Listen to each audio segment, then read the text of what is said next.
Aloha, everyone. Thank you so much for tuning in to another week of Trauma Recovery University. I am your host, Athena Moberg, and with us in the green room, of course, is your incredible co-host, Bobby Parrish. And if you are an adult survivor of child abuse, specifically childhood sexual abuse, you are in the right place. We come here every week and we support the survivor community and we answer your questions that you send us on the topics that you send us. So this week's topic is positive psychology, and we have a very special guest host, co-host. So you have three hosts tonight, myself, Bobby, and our dear friend, Brenda Ewan.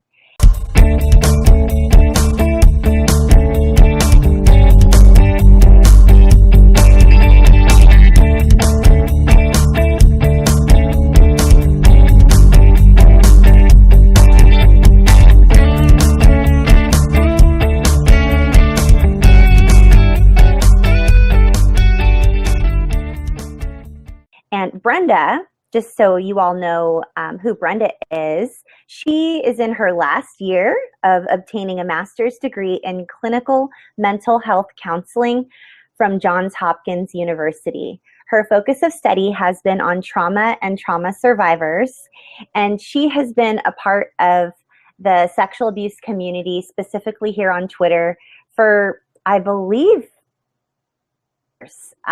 I can't really remember very much time when I first started attending back in January of 2014 when it first started. I can't remember a lot of time between then and when I started seeing Brenda on a regular basis. It was almost right away. So 2.5 years, she's been an active supporter of this awesome community who loves to just come together every week, support one another, grow, and heal right alongside one another. So if that is you, you are in the right place, and we are so excited that you've chosen to join us for this topic of positive psychology. So the way that this works is myself, Athena Moberg, and your co-host, Bobby Parrish, and also your other co-host, Brenda Ewan. We are all going to be monitoring the Twitter stream and answering your questions. So if you are tuning in live, please feel free to tweet us any questions you have on the topic of positive psychology and use the hashtag #NoMoreShame. You can interact with our global community of abuse survivors in over 170 countries.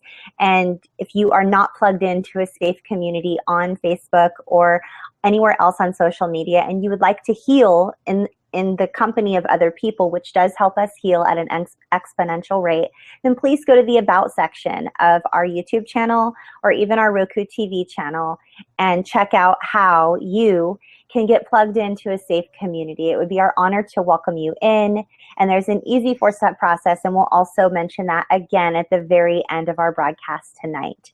So welcome, welcome, and if you're listening and you're not watching this, this is a video broadcast. We just want to remind you that. But whether you're listening on a podcast platform like iTunes or Stitcher, or you are viewing, we want to say thank you in a practical way by giving you complimentary access to tonight's downloadable, printable, one-page resource. You can get access to that by going to one of our websites, either nomoreshameproject.com or traumarecoveryuniversity.com. And you'll see a tab at the top that says downloadables. If you click on that, you'll be asked for your email address and given immediate access to not only tonight's downloadable, printable one-page resource, but to our entire library on over 100 and something topics, all pertaining to the recovery journey of an adult survivor of child abuse, specifically childhood sexual abuse. So that's who we are. Hopefully you are in the right place and that you're feeling very, very welcome. And just thank you to all of you who show up early and you're supporting one another. And a very special thank you to our guest host, Brenda Ewan, who is on the Twitter stream right now supporting everyone. I'm going to turn this over to Bobby Parrish and hear about some exciting things that are going on in our global community, a live event that's coming up, and some excellent resources for you, the survivor, if you are in crisis or you want to just jot some numbers down for when you're feeling especially in need of support other than just the videos and the downloadable resources that we provide. So I'm going to turn this over to Bobby, and I'll take the Twitter stream over for you, Bobby, if you want to take it away. Great. Hi, everybody. We're so glad that you're here with us tonight. I'm so excited about this topic. I just love it. It really changes the way that we can think about ourselves and think about our recovery. But before we delve into it more, I want to issue a trigger warning. This is a video broadcast or podcast, depending on how you're consuming the content, that talks about childhood abuse and sometimes specifically childhood sexual abuse. So please practice excellent self-care while you're listening or participating live. If it becomes overwhelming or triggering, then just go ahead and shut things off. If you're here live, it'll be up on iTunes and YouTube, Roku TV in a matter of hours. And if you're watching this or listening this on a tape, then it'll be here later and you can come back and pick up where you're left off. If you are triggered or you're in crisis, we want to give you some contacts so that you can get the help that you need to feel better. If you're in the United States, we encourage you to reach out to RAIN, and that's the Rape, Abuse, Incest National Network. They're at 1-800-656-HOPE, HOPE. They can also be reached on their crisis chat feature on their website, which is available 24 hours a day, 7 days a week, 365 days a year. And that's at rainn.org. If you're in the UK, you can reach out to the Samaritans, which is a fantastic organization in the UK that offers a variety of services for those who are in a mental health crisis or need resources and help. You can reach them by phone at 116-123. You can also text them at 0775. You'd think I'd memorize this. 909090. And you can email the Samaritans as well. Email Joe, J-O, at samaritans.com. If you're in Australia and you're in crisis, we encourage you to reach out to your national hotline, which is at 131114.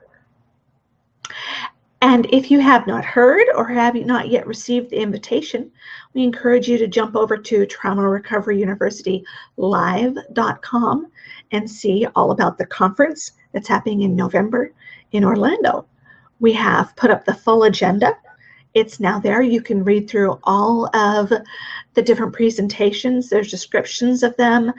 All the speakers are listed. And if it's a topic that has CEUs available, so if you are a nurse or a social worker or a master's level mental health counselor, or as Dawn told us last week, if you're a respiratory therapist, then if it's for nurses, then it's for you too. So we encourage you to hop over there and take a look at it. I think we've put together an awesome collection of presenters and topics and fun things to do too.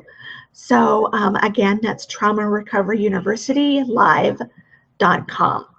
So hop over there and take a look at it.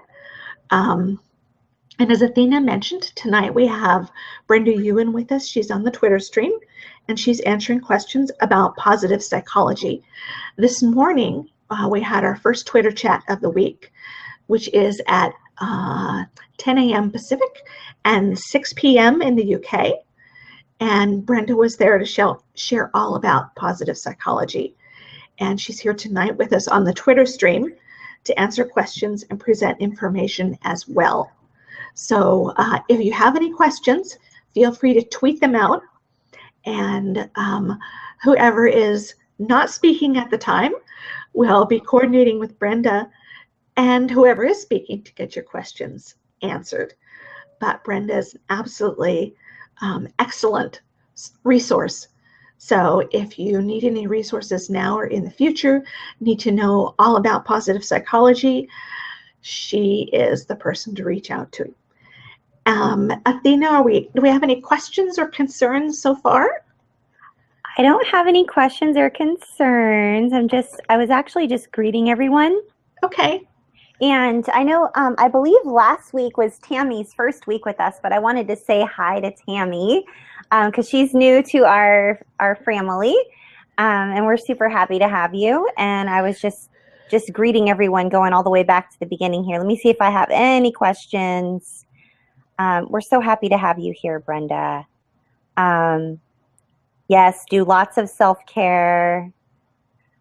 I don't have any questions yet. Okay. People are talking about the conference in November, tweeting out the link. Thank you, Matt. It's going to be amazing, you guys. It is. It absolutely is. We'll be talking about different models of healing. I have a 3-hour workshop on art therapy. Athena is going to be talking about boundaries and narcissistic abuse. We have presenters coming in talking about the neuroscientific effects of trauma and how it affects us. We have professionals from a wonderful organization in Orlando coming to talk about the effects of childhood sexual abuse, how to identify it in children, and how to treat it. So hopefully we've got the whole gamut of topics that you might be interested in. We definitely do. Definitely. And we're getting advocacy too. We're going to talk about the power of advocacy and ACEs, adverse childhood experiences, and just the power of having that one person in your life that actually cares. Yes. So one of the ACEs questions, Bobby, is on one of the ACEs questions, one of the questions that they have. It's a very short quiz if you want to know your ACEs score, is if you had one person that cared, in your home, or just in general, one person that cared about you. It makes a difference if you just have that one person. So yes. And advocacy it's just a gift, you guys. If you're here and you're watching this, and maybe you didn't have someone that was your person, like, you can be that person to someone else. Like we're actively advocating for a lot of people just because we know the power of having someone that cares. Right. So thank you for being here. And we're honored that you would spend this time with us to learn about positive psychology. And we would be honored if you would choose to be a part of this community and advocate for others and support others and receive support as well. So this is just exciting, though, honestly. I mean, this topic is very exciting. The conference, I would love to just learn more about positive psychology between now and November, just so, this is just it's an exciting topic on a perspective shift. It is a perspective shift. And, for the majority of the time in the mental health community, we have used the medical model of treating mental health issues. And the medical model is to identify the symptoms, which might lead us to the disease, and then we cure the disease. So it's a weakness-focused system. And we focus on eliminating the disease and eliminating the symptoms. But positive psychology takes an entirely different approach. And it says, instead of focusing on stamping out what others perceive to be wrong or weaknesses, instead build up the positive. Because when you focus on the positive and you build up the positive in your life, then you get so much stronger and you will heal so much faster. Not that we don't have to process our trauma. Got to process the pain. That doesn't change. But if instead of focusing on what you're not supposed to do, and how many times I know have I been in therapy, or had I been in the hospital, I got a long earful of, you shouldn't do this, you shouldn't do that, you shouldn't think this, you shouldn't think that. It's hard when you're already feeling badly to be given a list of the things that you're doing wrong or the things you have to change in order to feel better. But positive psychology says just the opposite. It says you can get better right now by focusing on the positives, by focusing on gratitude, by focusing on optimism, by focusing on what are your strengths and what are the things that you can do that you love and bring you happiness. What are the things that just engage you 100% so you don't even aware of time passing? When you focus on those things, your well-being increases dramatically. Your creativity increases and your productivity increases. And all of those things are going to give you a life that you're going to love so much more than if you had just sat there for years stamping out all the weakness and all the things that you were doing wrong, all the flaws. Because what happens once we stamp out all the flaws? You know, it's kind of a vacuum because we didn't build up anything positive. So now you're sitting there, you're not positive, but you don't have a lot of negative either. You're just sitting in this weird limbo land.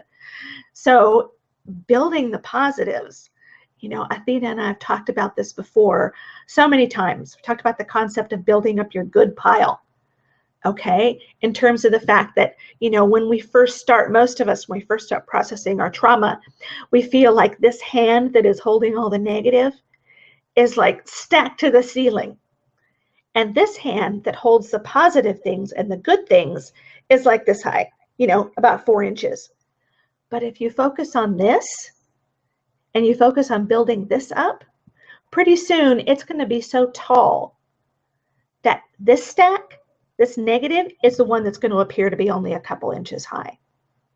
And when you have that perspective, when your life perspective is focused on the positive, which you have now reinforced and built and just made a central part of your life, this negative stuff is not going to seem that big.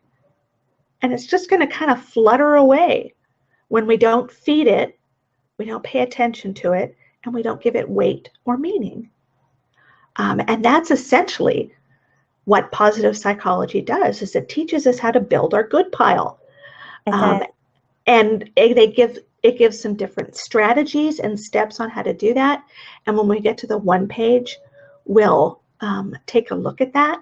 But it was interesting, in chat this morning, Brenda shared a statistic which I think is amazing, that our happiness or our interpretation of our place in the world or our success in the world is only actually based 10% on the reality of what's happening.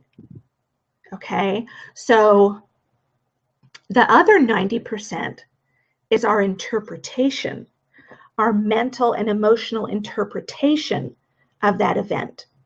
Okay, so say, for example, you're driving down the road, you get into a car accident. The car accident is a reality, it's a fact. You have had a car accident. 10% of your response is based on that fact.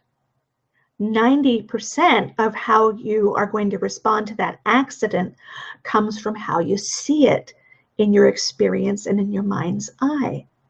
So if you think that you did something horrible and this was terrible and everything is going to just, you know, go to heck in a handbasket in this very moment, then your response and your capacity to cope is going to be negative. But if you look at it instead of like, wow, that was awful, but I'm so thankful I'm safe. I'm so thankful people in the other car are safe. You know, this might be hard. I might have to deal with this, but I'm going to be okay. I've dealt with harder things. A whole different perspective.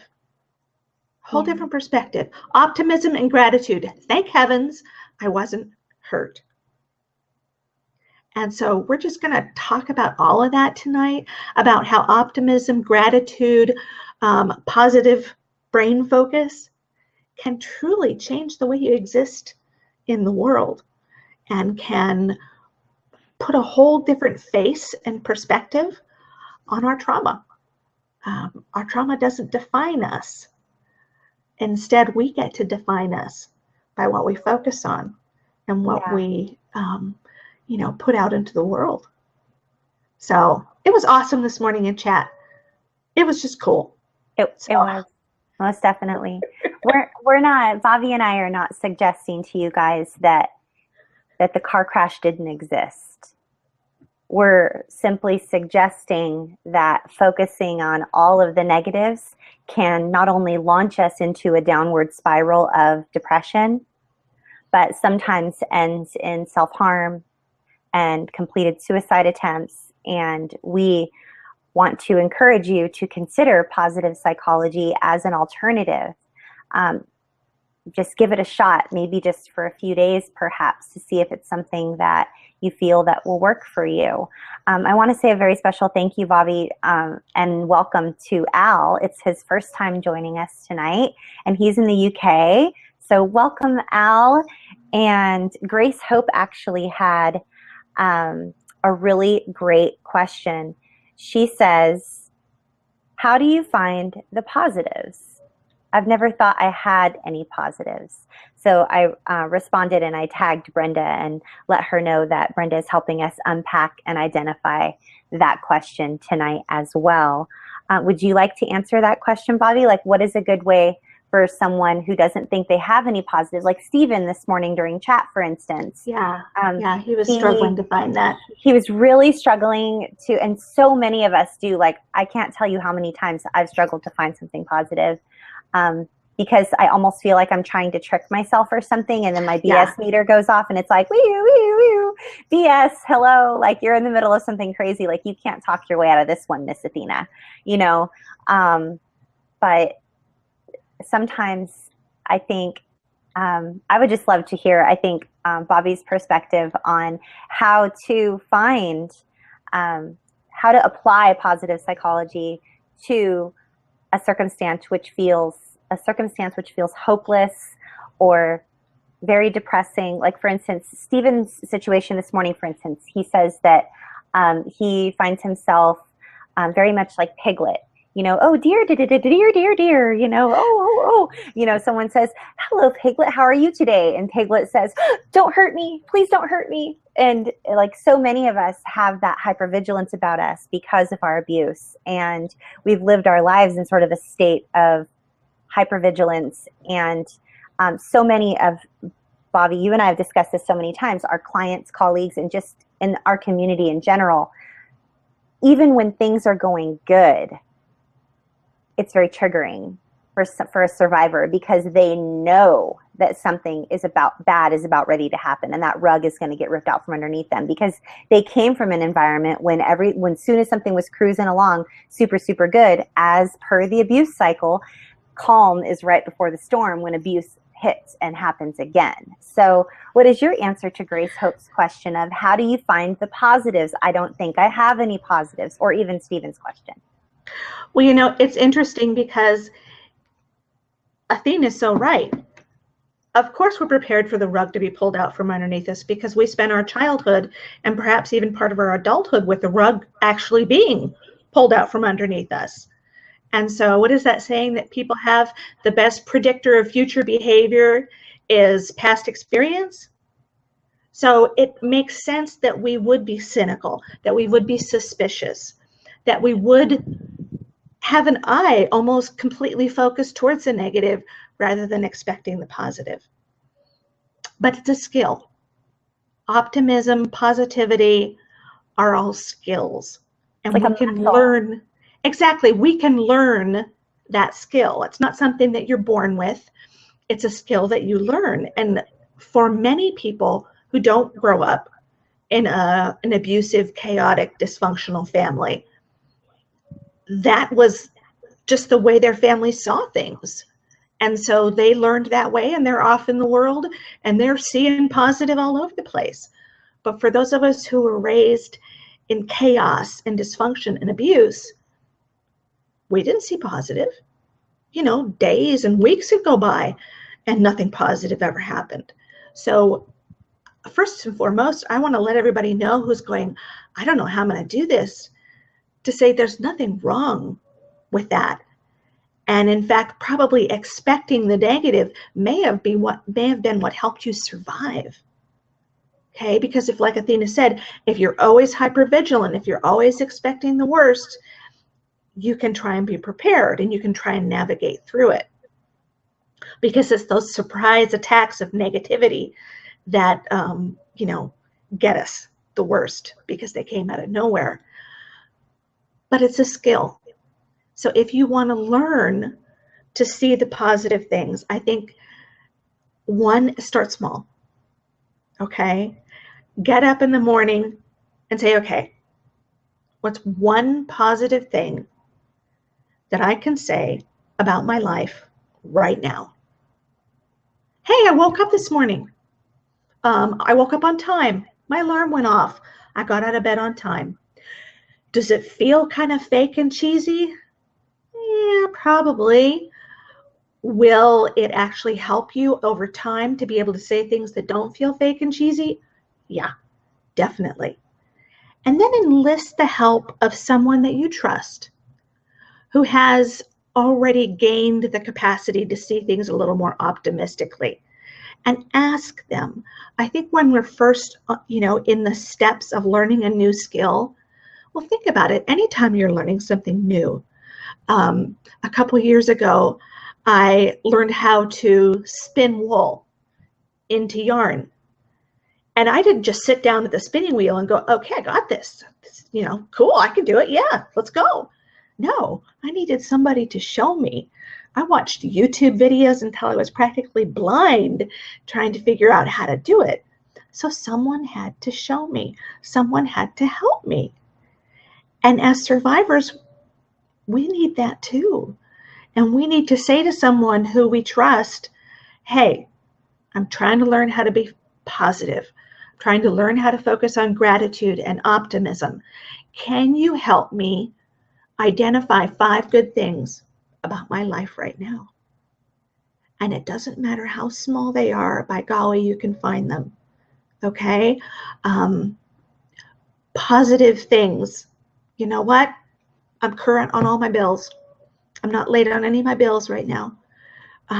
Sometimes that is the best thing in the world when you have been the one that has struggled financially for years. Okay? I have food.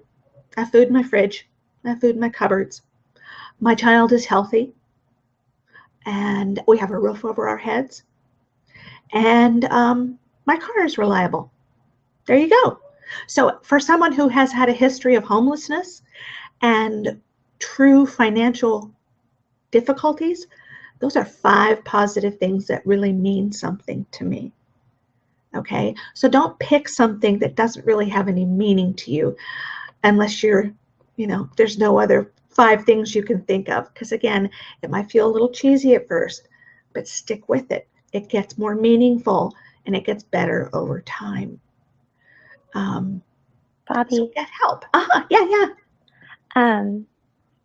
Al was just, interestingly, while you were talking about like asking someone who knows you to tell you something that they recognize if you can't recognize something good in you. Right. He was tweeting out the exact same thing, which is so awesome. And then Simi shared her gratitude blog. Sarah has a question though. Okay. And Kalisha was in the exact same place where she has a problem finding anything positive, and Matt was saying the same thing. Sarah says, no, not you, Siri.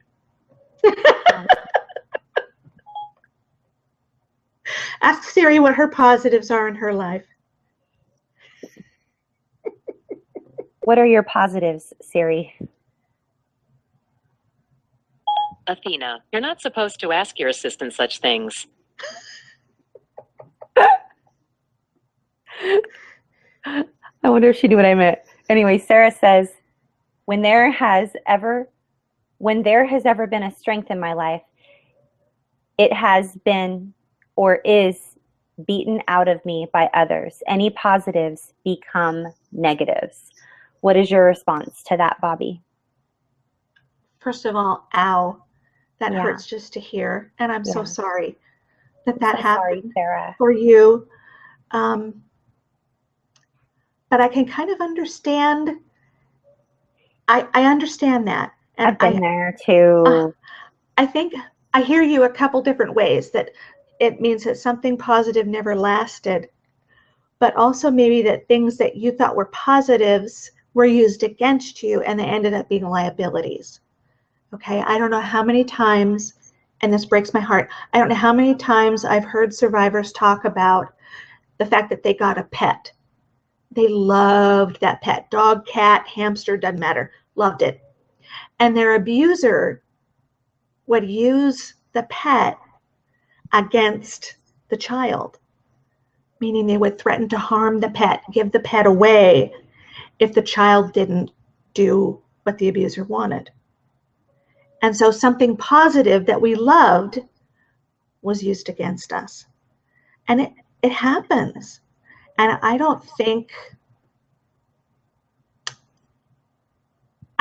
even begin to want to say, you guys, this is easy. And in those dark nights when you're not sure how you're going to get from sunrise to sunset, that it's easy for you to sit there and go, okay, have this and have this and have this and have this. I'm not even going to begin to tell you that. Make a list, so when you're in those dark nights and you feel like you can't put one more foot in front of the other, you can come up with your list of things that are positive and that you have to build on. Remember, and I really want everybody to hear me say this, remember that anxiety and depression lie. Abuse lies. You may think that you don't have anything positive, and your brain may be telling you that you don't have anything positive, but you do. It just is something that we have to find, and we have to identify it so that you could see it and celebrate it. So if you're struggling to find something positive, that's so understandable, and I don't want you to beat yourself up because you can't find something positive in your life. Ask for help. Ask someone to help you identify what are the positive things that you have in your life, no matter the size. So, go ahead. We have one more question. Let's do it. Stu says, do you mean fake it until you make it? Kind of and kind of not. The more cheesy it feels and the more you fake it, the harder it is to keep going. So do your best to find positive things that are meaningful to you. One of the things that positive psychology emphasizes is identifying our strengths and identifying the things that we love to do. Those things that keep you so engrossed that you look up and it's like, wow, 3 hours passed. What happened? I was so engaged with what was happening that, time just flew by. And so positive psychology encourages you to find meaningful things that you can see in a positive light. When you first start, it's going to be harder. It's going to feel awkward.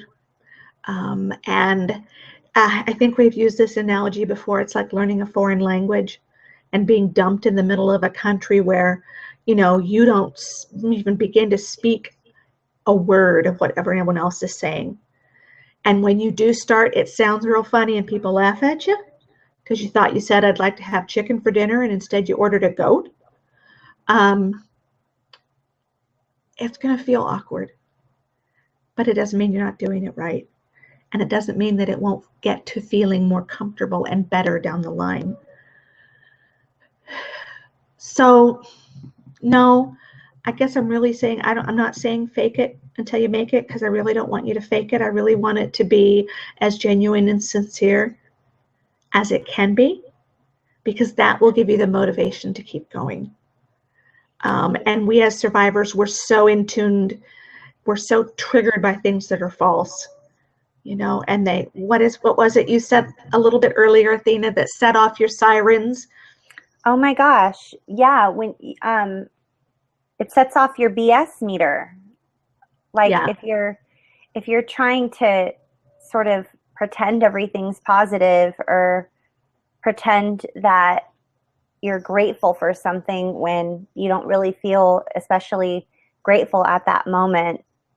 In fact, that's sort of the general consensus on the Twitter stream. Like, what if I can't find 5 things? Like, I just can't find 5 things today. And I think we're not encouraging you to make up 5 fake things or fake it 5 times. Try to find one thing you're grateful for. Like, I think overall in this particular community that we're involved in, that we've cultivated and nurtured, every single one of us are grateful for one another. We're grateful for the Facebook messages or the little voice messages from our website, or a text or a tweet or a DM or a post that someone puts up on their blog. We're grateful for one another because we feel less alone. And if you can find one thing that you're sincerely grateful for, even if it's just the fact that you have a community that cares about you, I would say, like, be grateful for the fact that you have life, but a lot of times survivors aren't grateful that they're alive. They're really wishing that they weren't alive a lot of the times. So we're not going to sit here and pretend that that's not a reality, because it really is. A lot of us wish that we weren't alive sometimes because we're in constant pain that is emotional, and then it manifests itself physically, and it eats us from the inside out, and it's painful, and it's a painful life. So I'm not saying be happy you're alive. I'm happy I'm alive today. I'm not saying like fake that and say that in a way that like trying to convince yourself, because your BS meter will go off. Woo! But find one thing. If you can't find 5 things, one thing that you are grateful for, even if it is your eyesight. You're glad that you can see colors, or the feel of cold water running on your hands, or a tweet or a message that you got from someone in our community, just sending a word of encouragement just because. Anything that you can find that you're sincerely grateful for, just one. If you can't do 5, one is good. Yeah. It's a start. And 1 today will make 2 easier tomorrow or next week or next month when you're ready to move on to 2. Yeah. What is the website, Athena, that you can go to take the test? Is it viacharacter.org? Yes. Okay. I believe I have it right here. Oh, where did it go? That's so funny that you say that, because I was just getting ready to tweet that out. I was getting ready to tweet that out. Oh, here it is. Yes, it is www.via, which stands for Values in Action Inventory. Inventory, that's it. Values in Action Inventory of Strengths. So it's viacharacter.com. Okay. Thank you, Brenda and Bobby. If you go there, you can take their inventory. It doesn't cost anything, and it will help you identify what your strengths are. And one of the wonderful things about positive psychology is it teaches us how to focus on our strengths. Because when we focus on our strengths, we feel better. And when we feel better, we have relationships with people that encourage us, and our life becomes more meaningful, and we feel more accomplished. And then we circle around and we go through the cycle. And every time you go through that cycle of doing things that you enjoy, and isn't it better to be accomplished? Isn't it easier to be accomplished at something that you enjoy rather than trying to master something you don't really want to do? So that's the method of that is called flow, capital FLO. I don't even begin to know what that acronym stands for, but it's the process in positive psychology of doing something that matches up with your strengths, that leads to being engaged and focused and gives your life meaning, and you have better relationships, you have more relationships, and you're more accomplished. And then again, it just flows into a cycle again. You do things that you love, more meaning, more accomplishments, more relationships, and it just keeps going. And like Athena talked about earlier, abuse is a relational trauma. Okay? Abuse is a relational trauma. It occurs within relationships. To heal abuse, you have to have healing in a relationship. Abuse doesn't happen when we're on our own. Okay, it's a relational trauma. It happens between two people, or heaven forbid, sometimes four people and one person, or your whole family against you. So in order to heal, it has to be healed within relationship. There's work that you can do on your own, absolutely. But to be completely healed, it needs to happen in the context of a relationship. And sometimes that means a one-to-one therapeutic relationship. Sometimes that might be a relationship with someone that you trust, a good friend, your pastor, your minister, whatever that is for you. But it needs to be in relationship. And positive psychology emphasizes the importance of meaningful relationships in our lives. So if you aren't yet plugged into any of our support groups, or you're not on the Twitter stream right now, interacting with the other survivors in our community, please do that. If you're isolated, you feel alone, and even when you're surrounded by 1,000 people, you still feel like you're the only one in the room, please connect with someone else. We have a whole community of people who get it, who don't judge, who won't look at you and say, wow, you're really weird. Or they might say, hey, wow, you're kind of weird, I love it. They're not going to put you down. They're not going to judge. Yeah. So, Beth says, is it normal not to trust positive things, or to fear all, or just something to be used against you? I want to encourage you that is not uncommon.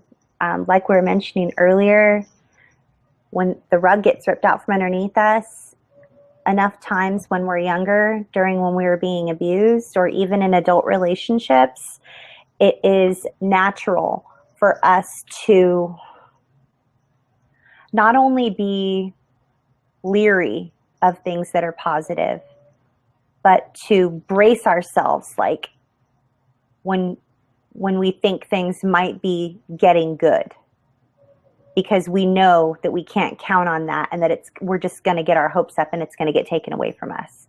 So it's not only, I don't want to say normal, because indicate that some people are abnormal, and I don't think that that's true. I would say it's natural. It is natural to feel afraid of good things and to not trust positive things, and to fear that everything's going to be used against you. You have this fear for a reason, and that's because that was your reality at some point in your life. So I would say that that's natural. Bobby, what would you like to say? Absolutely, because that was our reality. You know, yeah. The bad things did get taken away. The bad things did get used against us. It's perfectly understandable that we feel that way now. And it bothers me tremendously when I see trauma survivors go in to get help and are told, well, your problem is you're just not thinking positively. Would you please go out and do that and come back when you've mastered that, and then I'll help you? It just makes me want to, knock some heads together. I don't know, but it is so hurtful when we go in to seek help and we are told that we are the cause of our own pain because we're not doing something right. Oh my goodness. Like, we need to hear that, right? Like, after a whole childhood of, you deserve this, you're terrible, you're awful, I'm going to hurt you, I'm going to harm you, you're never good enough, you're never worthy. And then to go try and get help and be told, well, the reason that you're not doing well is because you're not thinking the right things, or you're not doing the right things. Yeah, of course we aren't. That's why we're here. We're asking for help. Help us figure it out. Don't shame us for where we are, which is a perfectly natural place to be given what we've endured. and leave us even further in a hole than when we came in asking you for help.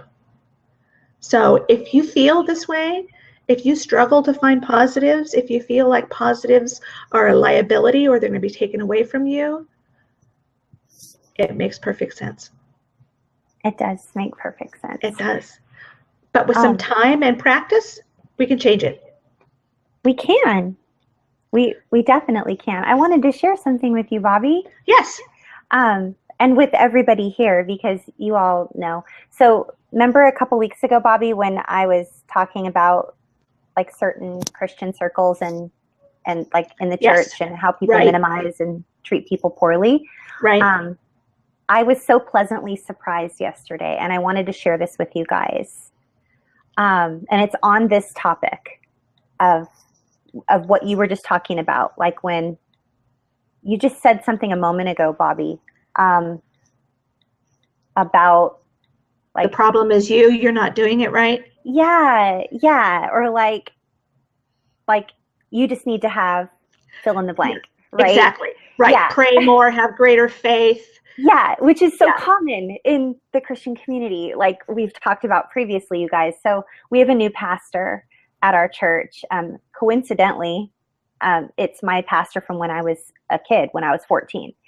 And he was up on stage yesterday, and he was talking about, someone asked him, when did he feel in his life that God was the closest to him? And they were like, giving him examples, like, was it, your wedding day when your children were born, like that type of a thing or whatever. And he was thinking for a while, and he said, my answer will probably surprise you. And he was just real and raw. And I just had such complete and total respect for him at this moment. And just, he's like restored my faith in humanity. And he said, it was when I had gotten the news that my son had been killed in an automobile accident. And he said, you would not believe what people were saying to me, all these well-wishers that came to my house. They say the most horrible things to you. Like, God's going to use this for good, and time heals all wounds, and, there's going to be a bright side to this, or he's in a better place. And I mean, he was just like choked up almost, like so angry at like the way people were responding, or, you just need to pray or whatever. And just was saying everything that we normally talk about here, Bobby. Yeah. And he said,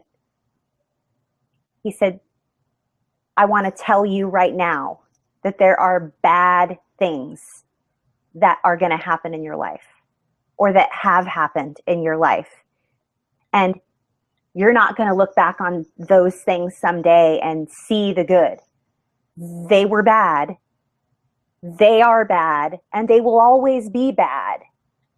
And that's okay. And that's real. And there's nothing that's going to, make it good. God's not going to work all things together for good. The very next, because everybody quotes that verse, well, God works all things together for good for those who love him and are called according to his purpose. Romans 8:28. He's like, everybody seems to forget that Romans 8:29 comes after Romans 8:28.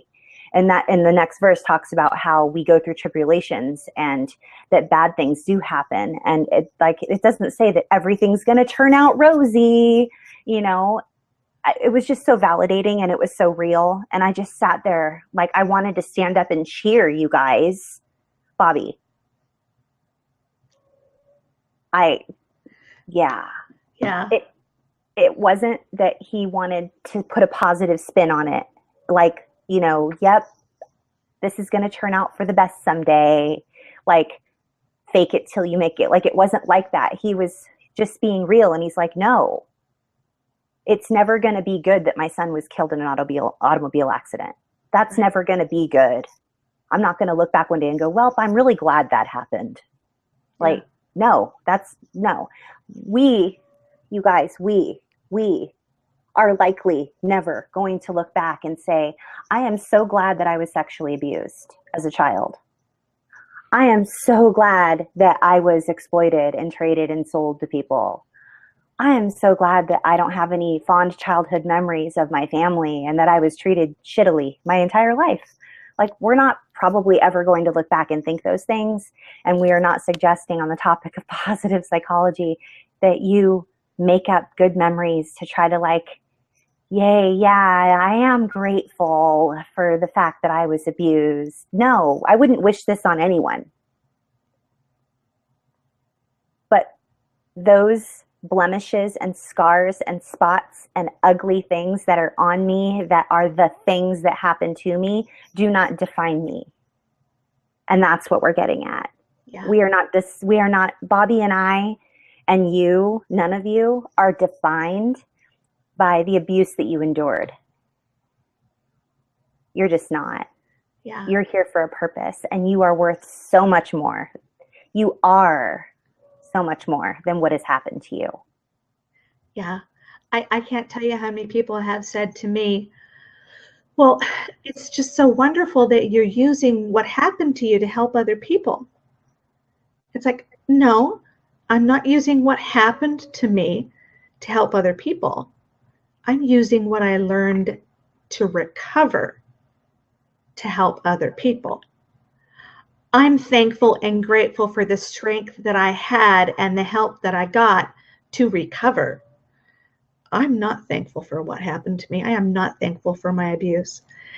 I am very blessed that I have the honor to work with so many survivors and to help them to recover. But if I were given a chance, you know, if my fairy godmother popped up right now with a wand and said, would you like to do it all over again and still be abused as a child? No, I would not. But I am grateful for where I am because of my hard work, because of what I created for myself, not for my abuse. And that's the exact same place that all of you can be, and you can be proud of the work that you've done in order to get to those good places and out of the hard places.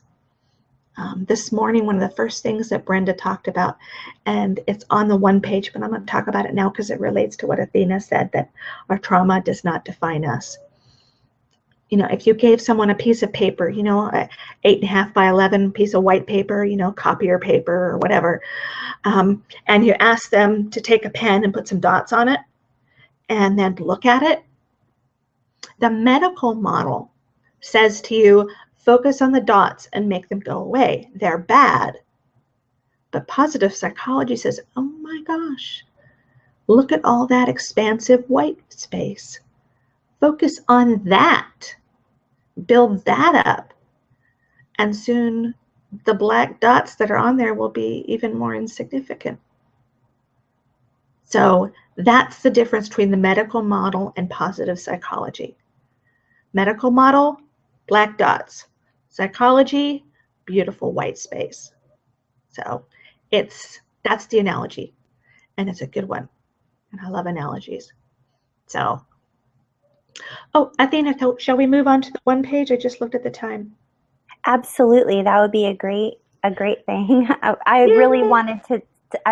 Bobby and I both want to thank you guys for sending so many questions. We love answering your questions, and we're here for you guys. So thank you for being so interactive, and just your participation means the world to us.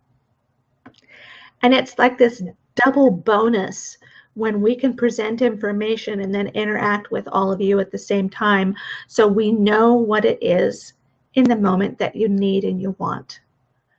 I'm going to put up the one page. And again, as Athena mentioned earlier, this is something that's available on our website, either nomoreshameproject.com or traumarecoveryuniversity.com. There's a tab that says downloadables. Just click on that. Every single one page that we've ever done is there in that list. And you can access them. You can print them off. You can make them into paper airplanes or a hat for your head, or put them in a drawer for when you might need them, because they're on a huge variety of topics, and maybe some of them might not apply to you right now, but maybe they will in the future. So what we're going to do is we're just going to go through the one page, and I'm going to read it because I know some of you are on a podcast and you can't see it in front of you. And I'll give a few examples as I go along. And I'm sorry, I'm flipping it around. I'm going to make all you seasick. Okay, so positive psychology. In past videos, we've discussed many different recovery strategies which have been helpful for childhood trauma survivors, including strength-based recovery and post-traumatic growth. And there's 2 links right there to the videos that we did about those topics. Today, we want to discuss positive psychology and how you can focus on not allowing your past trauma and abuse to define your present and your future. The majority of the mental health community follows what is called a medical model. This means they focus on symptoms of what they consider to be a disease with the goal of finding a diagnosis. Then they treat that disease with the goal of curing it or alleviating the symptoms. The medical model focuses on identifying and removing our weaknesses, but positive psychology emphasizes identifying and supporting each individual's strengths and building up skills that foster even more positive growth. Okay, so here's where I'm talking about the white piece of paper. A good model for understanding positive psychology is to take a blank piece of white paper and use a pen or pencil to draw a collection of small dots on the page. Looking at it, we're conditioned to see the dots. We are, especially those of us who have been through trauma. We're conditioned to look for the flaws because the flaws were what we were punished over. So we're constantly on the lookout for flaws because we want to be perfect, because we want to be accepted and approved of. The medical model focuses on those dots, treating them as flaws and weaknesses. But there's so much more white space than there are dots. Positive psychology focuses on the expanse, and I just love that word, the expanse of white space, and encourages us to do the same. It acknowledges that every person has weaknesses and bad experiences. It's part of our human experience. Everyone has flaws. Everyone has something they don't do well. Those aspects of us in our lives do not need to define us. Instead, positive psychology encourages us to think and live, focusing on the positive things in us and in our lives. By using gratitude, optimism, and affirmation, we shift our thinking away from what we don't have or what negatively impacts us to those things in us in our lives that are positive. This doesn't mean we don't process our trauma, but that we don't allow our trauma to define us or our life. Research shows that only 10% of things like our happiness or sadness in our lives is tied to actual experience. 90% of our happiness or sadness or other response comes from how we choose to think about that experience, which means we have a lot of power to change the way we experience our life by changing the way we think about what happens to us and around us.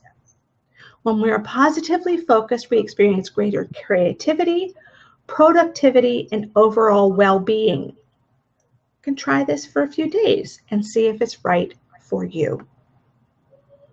So to bring the power of positive psychology into your life, follow these tips and strategies. Okay, go to the VIA Institute on Character and use their survey to identify your strengths. And the survey there is hyperlinked. It will take you to the website where you can take the survey. Focus your energy on building up your strengths rather than eliminating your flaws. And here's some really specific strategies. Each day, think of 3 positive things in your life that you are grateful for. Okay, and these strategies right here are directly out of the Positive Psychology Handbook. So each day, think of 3 positive things in your life. that you're grateful for. Exercise for 10 minutes each day. Meditate for 2 minutes each day. Spend 2 minutes each day journaling about the most meaningful experience you had in the prior 24 hours. Write one positive statement to yourself or text, message, social media post to someone you care about. Practice following the cycle of flow. And we talked about this earlier.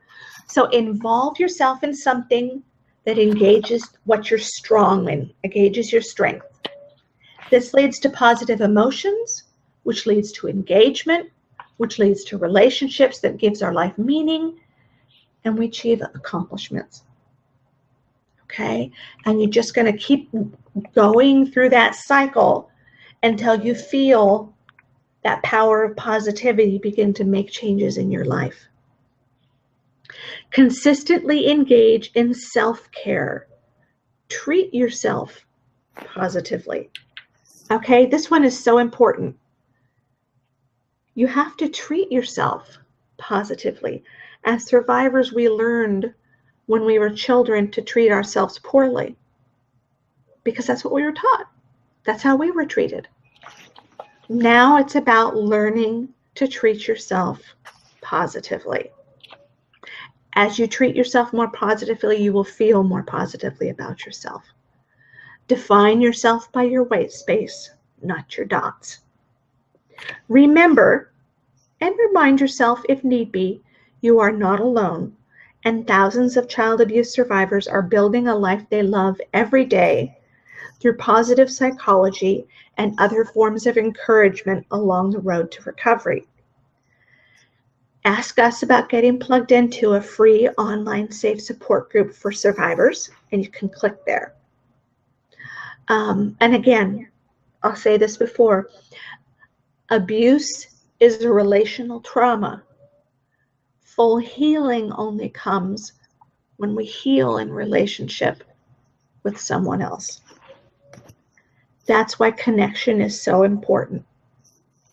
Once again, you can choose to try this for a few days and see if it's right for you. What have you got to lose? Right? Excelente. Okay. How's everybody out there in Twitter land? We're all very grateful. We're counting our blessings. We're grateful for one another. And Brenda is encouraging people in 2 areas right now to practice flow, and flow is a part of positive psychology. It's that thing that you get lost in where you lose track of time and space. That's your flow. I have 2 things. When I'm working on, like, Bobby, I want to know what your things are. Well, I have 2 things. When I'm working on like a website project, I'm building a website from scratch, and like it's this blank, beautiful canvas, and I get to create a functional, amazing piece of web real estate. I like that. It brings me so much joy, and I lose track of all time and space. And then the other one is, I think this, like when we're supporting other people, not just our videos that we do every week, like live Q&A, but in our groups, welcoming people in, responding to people's messages, getting to know different survivors, and holding that safe space for them to share their truth and be plugged in to be accepted by others and heal in community. Those are my 2 things. What's your flow, Bobby? That happens when I'm creating, when I'm painting or doing my felting, when I'm involved in an art project, I can just get absolutely lost. And when I teach in person or in videos like this, I love to do that, and I could do that for hours.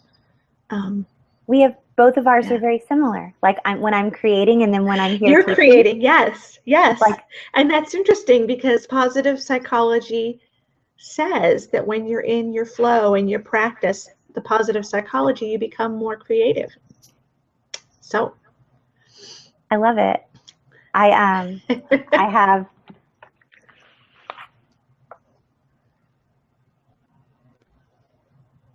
there you go. I'm going to focus on my white space. I'm going to focus on my possibilities and not my specks and dots of abuse and trauma. I'm not going to focus on those. I'm going to focus on this whole other big old page of possibilities. The expanse of white space. Yes.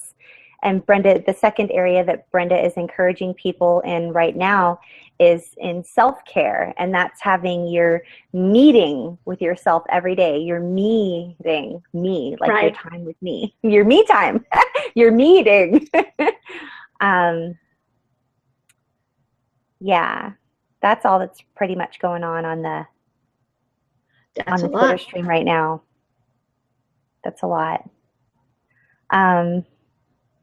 And Jack says he just converted one of his son's bedroom walls into a whiteboard. He says that's an aha moment for him. You know, I have always had this fantasy or daydream that someday I'm going to have, in my head, it's like a loft space, you know, like a living space that's kind of loftish, that has like a big, like maybe it's concrete wall or something. And I'm just going to cover that thing with pictures and vision board material and phrases. And it's just going to be this glorious, huge mixture of words and art and pictures of things that give my life meaning and that help me focus on positive things in my life. And of course, I'll never, ever, ever take it down. No, never. There's so much awesome stuff going on in the Twitter stream. I have one last question here that is that's really heavy, but I would like to make sure that we answer it. And that is from Grace Hope. And she says, I don't know if this makes any sense, but I feel shameful for saying anything positive or doing anything that is positive about myself. I just recorded a video about that very topic in one of our groups. And it is, Bobby, I would love to hear your take on this. We were often shamed when we were younger. Whether it was we would do something good and then someone would take credit for that. Like, well, of course you did good at that. You are my daughter. So why would you do anything less than perfect? Because you are my daughter. Like, you didn't do good. You only did good because you are the appendage of someone else. That's one way that we get robbed of the blessing of accomplishing or feeling good. And another way is we think, God bless you, we think we're doing something so good. We think we're doing the right thing, and then we get punished for doing something good. So we are conditioned, Grace Hope, we are conditioned to not only avoid things that are positive, we sometimes don't even try anymore because we were conditioned that nothing good comes out of anything good. Nothing good comes out of our positive efforts. So Bobby, I would love to hear your answer to Grace Hope's question. Don't know if this makes sense, but I feel shameful for saying anything positive or doing anything that is positive about myself. I don't think there's anything to be ashamed of about that, but it's understandable because we were conditioned. Bobby? Right. You know, and another thing I think that survivors do, and I know I did this in my childhood, is that I conditioned myself to be as invisible as possible. Because I thought in my head that if I flew underneath the radar and I walked that line between not doing anything wrong and not doing anything really so right that it caught anybody's attentions either. I just wanted to be invisible and not call any attention to myself as I traveled through life, because somehow I thought in my child's mind that when someone saw me, then that's when they would hurt me. When in reality, whether or not anybody saw me usually didn't have anything to do with it.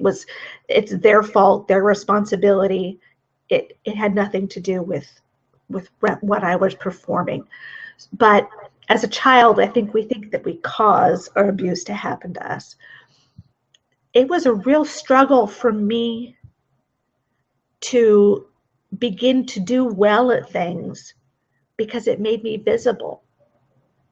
And that was never what I wanted. I never wanted to be visible. I wanted to fly my entire life underneath the radar. So I think that we do that sometimes. And I think we can be ashamed of being noticed and ashamed of being seen. And it may also be that as a child, we got shamed for not being humble or for bragging or being selfish. And that keeps us sometimes from, doing good things, especially good things for ourselves. I mean, if it's not one thing, it's another. We got so many messages as we were kids. So I think, Grace, hope that what you're going through is, one, so understandable. And two, I would really encourage you to let people affirm you, to let people to experience that joy of letting people say, hey, you did that really well. That was good. Because as you have more positive experiences with compliments and people acknowledging the good that you do, it will drive that shame farther and farther away. And soon you will begin to feel good when you do something that is good. So again, that's a lovely part of our grooming that we struggle with through until adulthood, as if we don't have enough things that we struggle with already, right? Yeah. But Brenda, we're getting better. We are. Brenda, even on that topic, Brenda says, remember, recovery is 2 steps forward, 3 steps back, over and over and over and over and over again. I think it's the other way around, though. 3 steps forward, 2 steps back, because we do make progress. But if it was 2 steps forward, 3 steps back, we'd be going backwards. Maybe sometimes it's 12 steps forward and 5 back. I guess everybody has their different progress, their different dance. I think I probably read it wrong. No, that's okay. I think something that I really just want everybody to walk away from today is that most of us who have sought help within the mainstream mental health community have been given the impression that there is something wrong with us, or taken a level further and being told that there's something about us that's broken. But the reality is that what we are dealing with is perfectly normal for what we went through. The things that we struggle with now are probably the things that helped us survive in childhood. I still struggle with dissociation, but dissociation is what helped me survive my childhood. So there's nothing wrong with me because I learned to dissociate. I am not a broken human being. Every person struggles with something. Every person has dots on their page. I am not broken. I have things I want to work on, but there's nothing wrong with me. And I'm not broken. There's a whole lot that's right with me, because guess what? I made it to where I am, given what I went through. If you've got white space on your page, then you're headed in the right direction. And there's a tremendous amount of hope and a tremendous amount of space that you can build new things on. So if you've got white space, you're not broken and there's nothing wrong with you. Just keep building on the good stuff, and eventually you'll feel more positively about your life. You'll see yourself as less broken. You'll see yourself as less flawed. And instead you'll see the miraculous thing that is you and what you've made it through, rather than what you went through. Yeah. Brenda said something so beautiful, and I want to share it with you. She says that you and I, Bobby, we go into the background by focusing on others, and we find ourselves by the joy that helping others brings us. And I think that's such a beautiful reflection, Brenda. I don't think people have reflected that to us. So thank you for knowing that this isn't like all about us. This is like about you guys, and that's what we want this to always be. We want this to be a resource for you guys. So thank you so much. One of the things that Brenda talked about this morning is that in positive psychology, in mainstream America, if you look at the model of leadership, and this will be the last thing I say tonight, I promise, but I love this. A model of leadership is a triangle, and up at the top point is the leader. And down at the two corner points are the employees. Okay, so the leader is ahead of them. But for positive psychology, it flips it. Okay, so the leader stays at the bottom and encourages the employees to get to the top. And the vision that puts in my head is, those obstacle courses that you see people do on team building exercises or wilderness experiences, or yes, I love those. In basic training, the leader is the person who's at the very bottom on the ground and is holding their hands out so people can step on their hands and reach up to the people above them. The leader is the person who's got someone on their shoulders, sitting on their shoulders, who's lifting up the person above them so they can go over the top of the fence. That's a leader. It's not about, either Athena or I going over that fence first. It's about the fact that we know how to stand in the darkness. We know how to stand in the mud. We know how to stand in the dirt because we've been there. So that's where we stay, because that's where we can make the most impact. And that's what I want for all of you. Advocacy and helping others, like Athena said earlier today, is so transformative.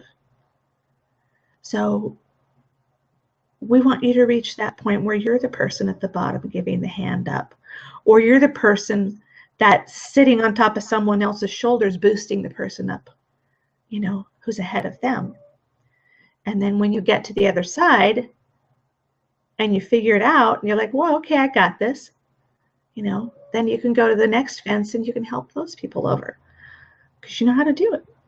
And you got the strength and you've got the courage. So let that be our goal for everybody. Not only just to get over the fence, but then to get over the next one and the next one, the next one. Because I wish I could say there are never going to be any more fences. There's never going to be any more tall walls. But there will. We'll get much better at them. And we will learn to do them much more skillfully and faster and easier. So thank you so much, everybody, for your comments and your feedback on Twitter today. We are so grateful for Brenda for being here today and talking about the topic of positive psychology. I truly think that you have set off a million light bulb moments in people's heads tonight and in people's minds as they continue to watch this video or listen to this podcast in the coming months, weeks, and years. So thank you to Miss Brenda Ewan, and we can't wait to have her finished with her master's degree so she can jump out there in the world and be the trauma-informed counselor that we so desperately need. We need more of you. Quick. Yeah, we definitely do. I think I just wanted to echo what Bobby said and just say thank you to Brenda. I tweeted it to you, Brenda, but I just wanted everyone seeing this video. There's a link down in the description about Brenda, how you can find her on Twitter. She has graciously offered to be all of our resource on anything positive psychology related. So down in the description below, you'll find a link to how to find Brenda on Twitter at BGYUEN. And thank you to Brenda for being our very special guest host on the topic of positive psychology. Bobby and myself are so blessed and grateful just to have you all here. And there was such amazing support going on this Twitter stream tonight. If you have not joined us live and you're seeing this video at 3 in the morning, 2 years from now, please just check in and see when our live chats are and receive live support from other survivors that have gone through what you've gone through somewhere in the globe. And they're here live with us, just wanting to support other people. That's the whole reason they show up. So we're going to transition this point of our broadcast. We're going to thank all of you who are here every single week. We've gone very quickly from 1,400 people that are here on a weekly basis to 1,550 of you. And I don't know how that happened within the last week and a half or 2 weeks, but it's happened. So thank you so much for you guys. There's only a couple dozen of you that are here like live like right now, but then between now and like next week before we even get here, we have so many of you that have already viewed and that are sharing. You guys are sharing these videos and it's amazing. We're so honored and grateful for each of you. So we're going to transition this portion of our broadcast for the next about 5 minutes. And we're just going to let you know, if you're brand new, how to get plugged into Safe Community for the very first time so that you can heal at an exponential rate surrounded by other people who have lived through what you have lived through. And Bobby Parrish has some incredible, very simple screen shares on how to get connected with us and how to attend a live chat and just how to receive the support that you have deserved your whole entire life and may have never received. So thank you for attending and being here with us this week. And I'll turn this over to Bobby now so she can say what she would like to say to you and then share her screen with those of you who would like to learn how to get plugged into Safe Community. Okay, let's take a look at this screen share here. Press all the right buttons. Here we go. Make it bigger. Okay, if you would like to connect with us or contact us, we have a variety of ways that you can do that. You can reach us via email. I'm BobbyLParrish@gmail.com. Athena is Athena Moberg speaking at gmail.com. And then we have our joint email address, which is nomoreshame@gmail.com. On Twitter, I am Bobby L. Parrish. Athena is Athena Moberg. Trauma Recovery University is Trauma Recovery U. You can find all of our videos on YouTube, Roku TV, or Google Plus by doing a search for Trauma Recovery University. On Facebook, you can find our joint professional page at Trauma Recovery University. My professional page is Bobby Parrish Coaching and Consulting. My personal page is Bobby Parrish. Athena's professional page is Athena Moberg Speaking, and her personal page is Dawn Athena Moberg.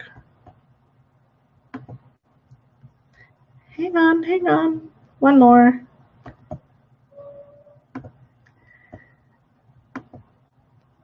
There we go.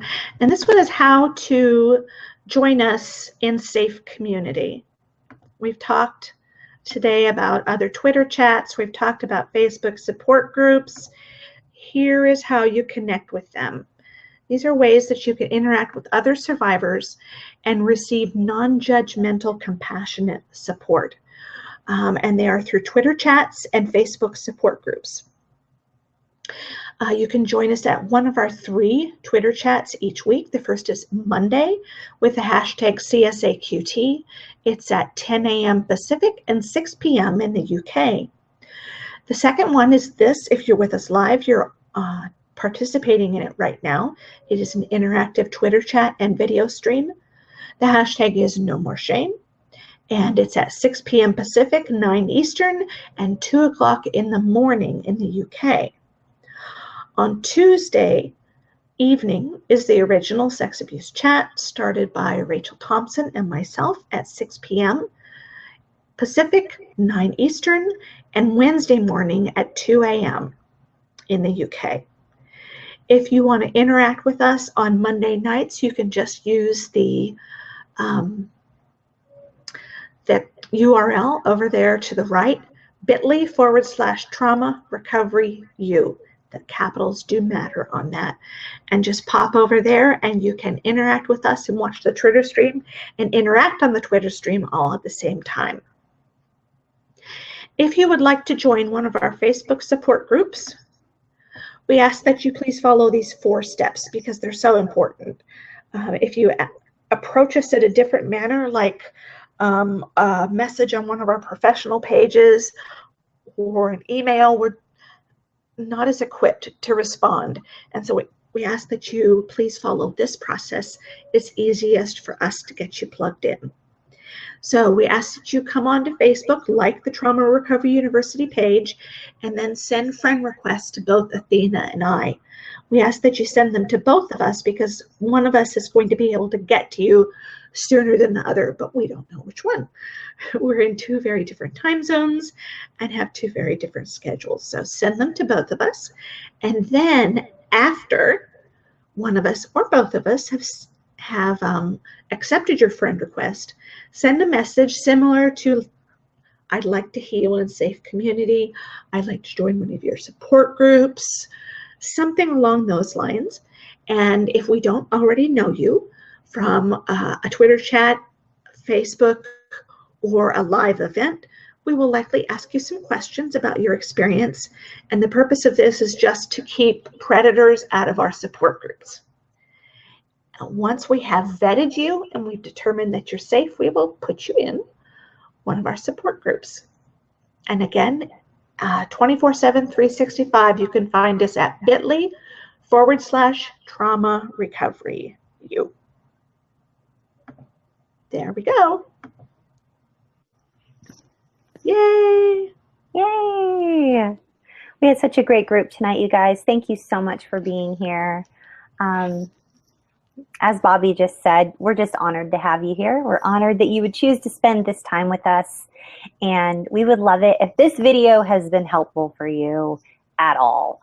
If you would give it a thumbs up and if you would share it with someone you know who might be struggling in their recovery journey from child abuse, or perhaps they're struggling, they're living with PTSD or depression or something as a result of childhood trauma. We would love it if you would just let them know that there are resources that can help them available on our websites. They're free. NoMoreShameProject.com and TraumaRecoveryUniversity.com. And we just want to thank you for being here. And we will be back here same time next week on the topic of alternate recovery resources. There's one specific one that we'll be discussing called Ho'oponopono, which is derived from ancient Hawaiian tradition of how to process and forgive and reconcile painful situations in our lives. So did you want to say anything to all of our peeps, Bobby, before we go?